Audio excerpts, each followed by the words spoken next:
Broncos owner Greg Penner met with Jim Harbaugh recently. This is after Harbaugh has released a statement. We've seen Santa Ono and his praise for the Michigan head coach. Now, another Michigan man, Adam Schefter, clarified what this was, which was just the Broncos circling back to make sure that Harbaugh was certain that he was going to stay in college. This was not at Harbaugh's request. They flew in to meet with him. And I'll read just from Schefter. Harbaugh met last week in Ann Arbor to discuss Denver's head coaching position without any deal materializing. Although Harbaugh 2 weeks ago announced he was staying at Michigan, Penner did his due diligence and still traveled to Ann Arbor to meet with the coach in person like he's done with 7 other candidates during this head coaching search. The follow-up conversations were part of the process for both Denver, led by Penner and general manager George Paton, and Harbaugh. The face-to-face meeting came after Harbaugh's initial video interview at Denver, after which he pulled his name out of contention and reaffirmed his commitment to Michigan. I don't buy any of it. It's hard to, yeah. They're all lying. Well, why would you have someone fly in for a second face-to-face or a first face-to-face after you pulled your name out of the running for that job? Why would the Broncos waste the time and the energy to go meet with Jim Harbaugh? That's a ridiculous statement from Adam Schefter. He's covering for his university because right now it looks like Jim Harbaugh doesn't want to be at Michigan because he's saying he's going to reaffirm his commitment there, and then he's talking to the Broncos again? Well, if he didn't want to be at Michigan, he can take the job offer from Denver, which, I mean, they're flying into Ann Arbor to meet with him. They're not meeting in Los Angeles like they've been doing with the other candidates. Why are they waffling? Why is he waffling? Again, why, if you don't want to be there, he's got options. Well, why is he taking the meeting? It's so odd. Why is he not taking the job with Denver? Why is he? Okay, 2 things. Why is he releasing a statement saying, I'm here at Michigan twice, once from Santa Ono, once in his words, that he's staying, and then take the meeting after the fact? Well, twice, because but the within Broncos seconds are of doing each other, their due though, from diligence? the team, from the university. I don't buy it on either end, is my point. Why would the Broncos fly in if they didn't think they had a chance? Well, because I don't know what they're offering him, but they're clearly going to meet with them to say, are you sure? Because we're here and we want you. I don't know of any other We're not taking no for an answer. I mean, were teams flying to Texas to meet with Matt Rule, or was he going to them? He was going to them. Matt Rule, you're talking about for Nebraska? No, out of Baylor. Whenever he was at Baylor and he took the job offers, he wasn't. The Jets weren't flying to him. It was the other way around. This was unusual that they're going to Ann Arbor to meet with him, and he clearly turned them down. Unless you, and now if he comes back and says, you know what, I am leaving. Well, the only thing unusual about it is the statements he keeps making. Just stop with the statements. If you're still entertaining the notion of going to the NFL now, he's going to do this every year, is my expectation. Yeah. He did it last year. He's doing it again this year. But if you truly are staying right now, you're not allowing the Broncos to I mean, think about the headache this is. You told the Broncos to go ahead and fly into Ann Arbor to meet with you? No, he removed his name from consideration. And I think, and then they flew to Ann Arbor to meet with him? Yes, they flew in to meet with them because here's my guess. They know DeMeco Ryans is taking the Texans' job. Yeah, of course. And they don't like any of the other candidates left because Sean Payton's not going to take it. DeMeco Ryans is going to go to Houston instead of Denver. And so they're circling back with Harbaugh, who entertained their offer but chose to stay in college, and they flew to meet with him instead of the other way around. There's something very much up with all this, I guess is my point. And maybe it's that Jim Harbaugh just hates Ward Manuel, and he's going to continue to play this game to just screw him over. Well, but Santa Ono would do away with Manuel for him. But we know how diehard college football is and college football fans. And for a sitting head coach, the ilk of Jim Harbaugh, to say, yeah, come to Ann Arbor on your private jet. No one's going to find out about that. And try to woo me again to be the coach is just odd decision-making for a man who just released a statement reaffirming his commitment to stay at Michigan. If they wanted to up the ante because DeMeco Ryans isn't taking the job, you get on the phone or get on a Zoom with them and you make your final pitch. My point is, I think Harbaugh okayed them to come in, which it's like he's playing this game again of maybe not, Maybe I will do it, Ward. What are you going to do about that, buddy? What if I have them come to Ann Arbor to meet with me? It's a very odd decision. Typically, when coaches want to meet, especially in college, want to meet with someone about a job, they do it in a neutral third-party city. Which is why it's on Denver, not on Harbaugh, Chad. That's what I'm saying. Denver tried to double back and convince him to leave again. But did Jim Harbaugh take the meeting? Did he meet with them? Yes. He does not have to meet with them. Well, they flew into Ann Arbor and apparently met with them in person. I don't know. We don't know how long. I just don't. And if it was such a big deal, I'm surprised that it happened last week. We're just hearing about it yesterday or Saturday. My point is, I don't think that the Broncos are flying in and showing up at the facility and banging on the door outside and saying, we're not leaving without meeting with Jim Harbaugh. I think he said yes to meeting with them in Ann Arbor for that meeting to actually happen. I know it's the Broncos wanting to do it. But the only difference is when colleges fly out, when ADs fly out to go get their guy, they come back with their guy. And Harbaugh didn't leave with them. I know. But why, if he's meeting with them, why is he doing that after he's saying he's staying? Well, maybe he wants another raise. Santaono, pay him. They will. It's just an odd story. Again, if he was legitimately flirting with it, which I don't know that he was, I think he's making a show of it by now. I think you'd meet them somewhere else to say, okay, here's what it'll take for me to be had, to leave even after I release that statement. And I don't think there's any coincidence that Greg Penner's the one making the flight, because he's the one that reportedly has a disagreement with Sean Payton and the overall power struggle that Sean Payton wants. They've had multiple guys that they want to coach the Broncos, and so far they're 0 for 3. It started with Harbaugh. Harbaugh removed his name even before Sean Payton had an interview with them. Sean Payton has a power struggle issue going on with a member of ownership. Reports are that's Penner. And DeMeco Ryans is informing them that he's not interested in the job. That's because he's going to go back to the team he played for in the Houston Texans. And he's now eligible to interview. If you coached in the conference championship weekend, today's the first day that you can interview for a second time among those coaches. And DeMeco Ryans is doing that with Houston, presumably. Well, Urban Meyer's available if they want to go get a big name. It's pretty clear the Broncos are just saying, we're swinging for the fences. Well, we want the biggest name possible. We want name recognition. And none of these other candidates are worthy right now. So we're not going to do Sean Payton, not going to hire him because of all the power he wants. So we'll double back down on Jim Harbaugh.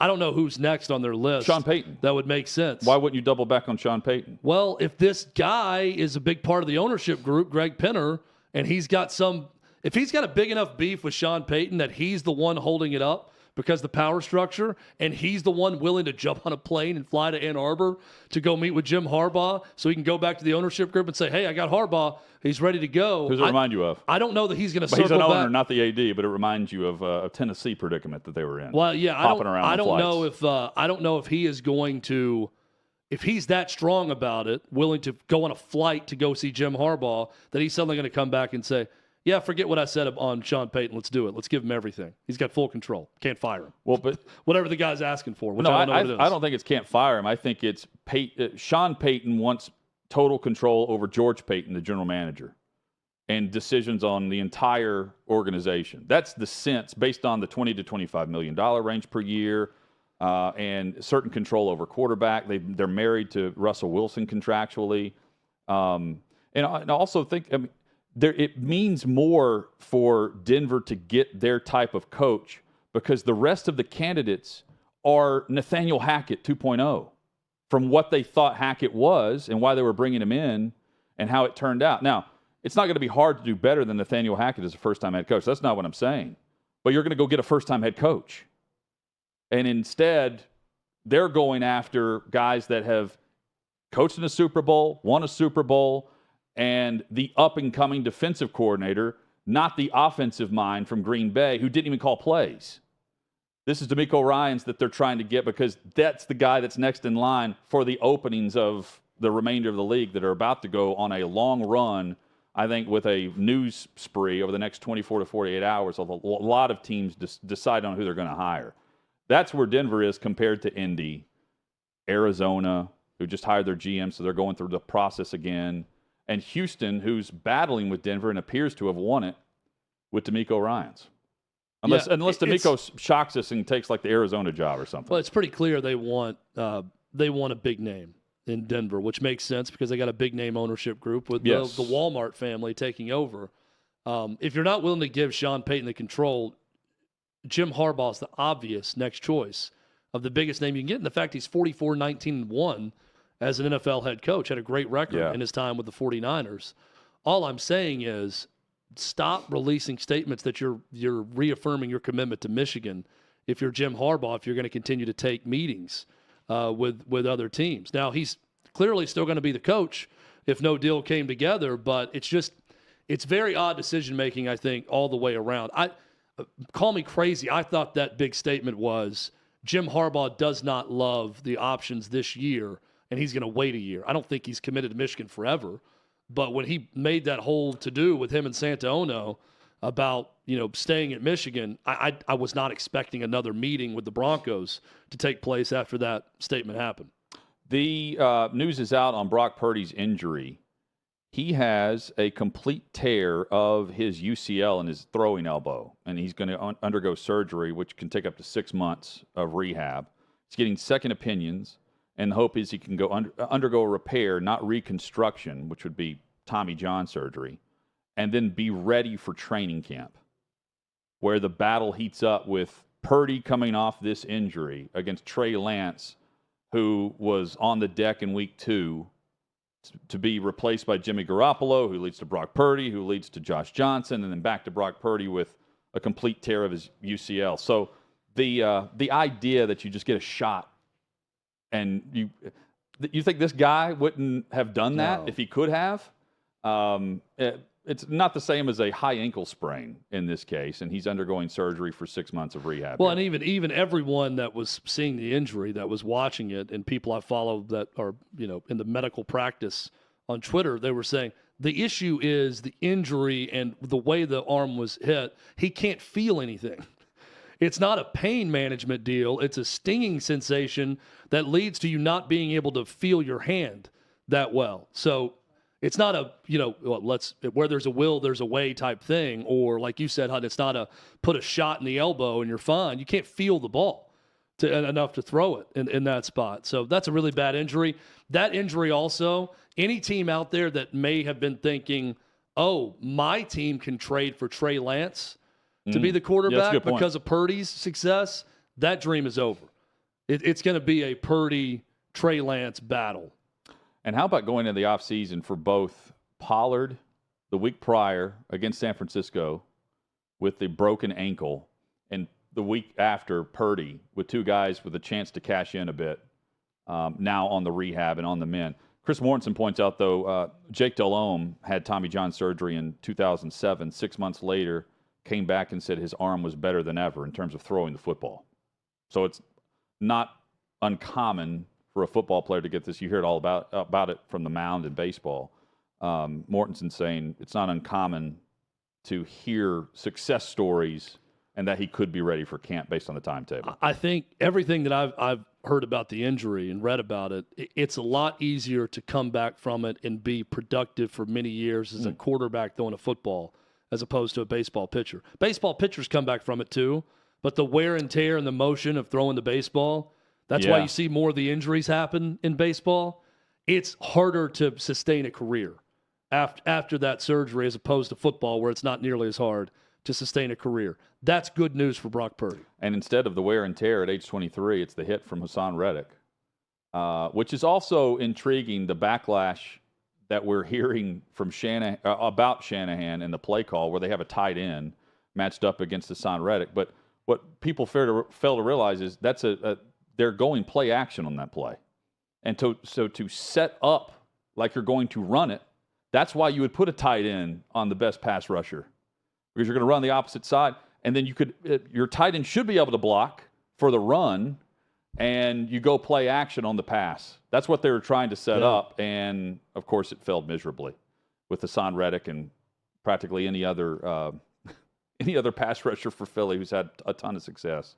By the way, Hassan Reddick, Carolina had him and Christian McCaffrey, and they're not on the Carolina roster right now.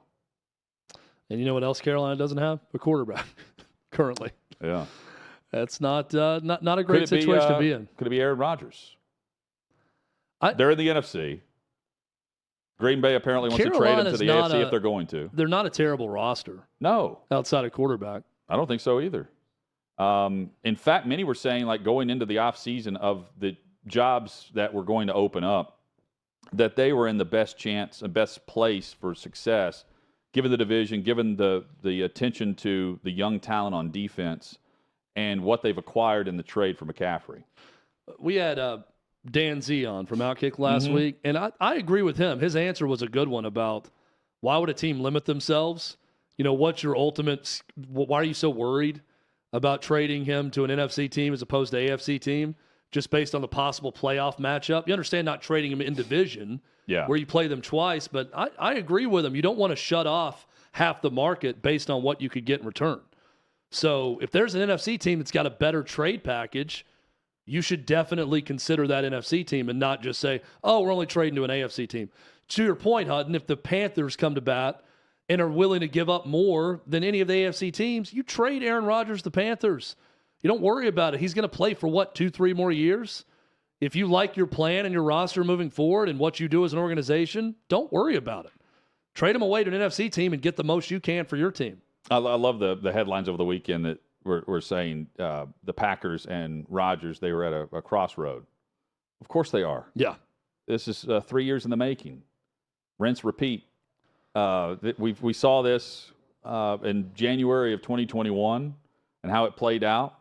We saw it lead up to last year and the contract extension and the $50 million payday per season that is upwards of 60 next year if he's on the roster against the cap, I'm saying, that they're going to have to restructure and get that down. And now potentially trading him. I just get the sense he doesn't want to be there. And he met for a day and a half with Packers management, according to reports, right after they were eliminated against Detroit. So now it's about ironing out the details. And will they do it early on in the offseason? Is this going to be one of those trades that you see a month and a half, 2 months prior to the NFL draft, where a team goes ahead and gives up those picks in exchange for Rodgers? Or does it matter? And you do it over the draft weekend whenever Green Bay is going to need to make a decision one way or the other on what they're doing with them. Either way, the price tag's going to be steep. Those two sides have been at a crossroads since the drafting of Jordan Love. That moment forward, it's been one big crossroads, one after the other, for the Packers and Aaron Rodgers.